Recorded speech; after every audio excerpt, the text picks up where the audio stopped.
తెలంగాణ అన్నదాతలందరికీ నమస్కారము. తెలంగాణలో మిగిలి ఉన్నటువంటి రైతు భరోసా వస్తుందా లేక అంతే సంగత? ఎందుకంటే మొన్న తెలంగాణ ముఖ్యమంత్రి రేవంత్ రెడ్డి గారు మాట్లాడినటువంటి మాటలను చూస్తున్నట్లయితే మరి రైతు భరోసానైతే మనం ఇక మర్చిపోవాల్సిందేనేమో అని అనిపిస్తుంది. ఎందుకు అనంటే మరి తెలంగాణలో ఆర్థిక పరిస్థితి బాగలేదు. ప్రస్తుతము 18,000 కోట్లు మాత్రమే నెలకు వస్తున్నాయి. ఖర్చులేమో 22,500 కోట్ల రూపాయలు ఖర్చులున్నాయి. మరి ఏ విధంగా ఈ యొక్క ప్రభుత్వాన్ని నడపాలి అనేటువంటి దృష్టితోనైతే ముఖ్యమంత్రి గారు మాట్లాడడం జరిగింది. మరి దాన్ని చూసుకున్నట్లయితే మరి ఇప్పటి వరకు రైతు భరోసాకు ఇవ్వకపోవడానికి కారణమైతే రాష్ట్ర ప్రభుత్వం దగ్గర బడ్జెట్ లేదు అనేది అర్థమవుతుంది. మరి ఇక ఈ యాసంగి సీజన్కు సంబంధించినటువంటి రైతు భరోసా అకౌంట్లో పడుతుందా లేదా అనే దాని మీదనైతే స్పష్టత లేదు.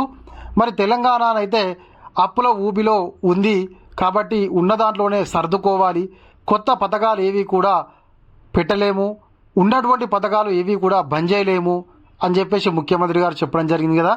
అయితే ఉన్నటువంటి పథకాలకే ఈ యొక్క 18,000 కోట్ల రూపాయలు ఇంకా కూడా అదనంగా 4,500 కోట్ల రూపాయలు అవసరమవుతున్నాయి. మరి కొత్త పథకాలు ఏ విధంగా స్టార్ట్ చేయమంటారు అని చెప్పేసి చెప్పడం జరిగింది.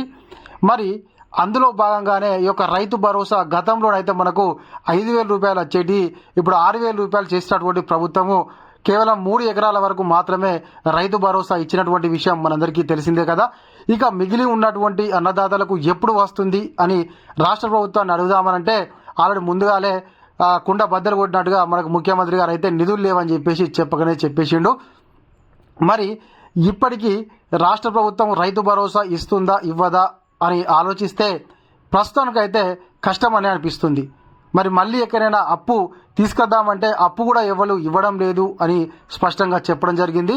మరి మిగిలిన ఏదైతే సాగు చేస్తున్నటువంటి ప్రతి గుంటకు ఇస్తాము అని చెప్పేసి చెప్పినటువంటి ప్రభుత్వం మరి ఇప్పుడు ఏం సమాధానం చెప్తుందో చూడాలి. మరి అర్హులైనటువంటి అన్నదాతలకు కనీసం 5 ఎకరాల వరకైనా కూడా ఇస్తే బాగుంటుంది అని చెప్పేసి అన్నదాతలు అయితే కోరుకుంటున్నారు. కాబట్టి రాష్ట్ర ప్రభుత్వం మరి ఆ దిశగా ఆలోచిస్తుందా? మరి ముఖ్యమంత్రి గారు మాట్లాడినటువంటి మాటలను చూస్తున్నట్లయితే ఈ యొక్క రైతు భరోసా యాసంగి సీజన్ కష్టమే అని అనిపిస్తుంది. మరి మీకేమనిపిస్తుంది? ముఖ్యమంత్రి గారు మాట్లాడినటువంటి మాటల గురించి కిందనైతే కామెంట్ చేయండి తప్పకుండా.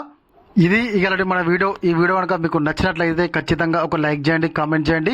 మరి రైతు భరోసా గురించి మీరు ఏమనుకుంటున్నారో తప్పకుండా కిందనైతే కామెంట్ చేయండి.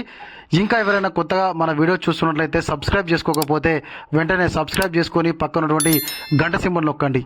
Thank you.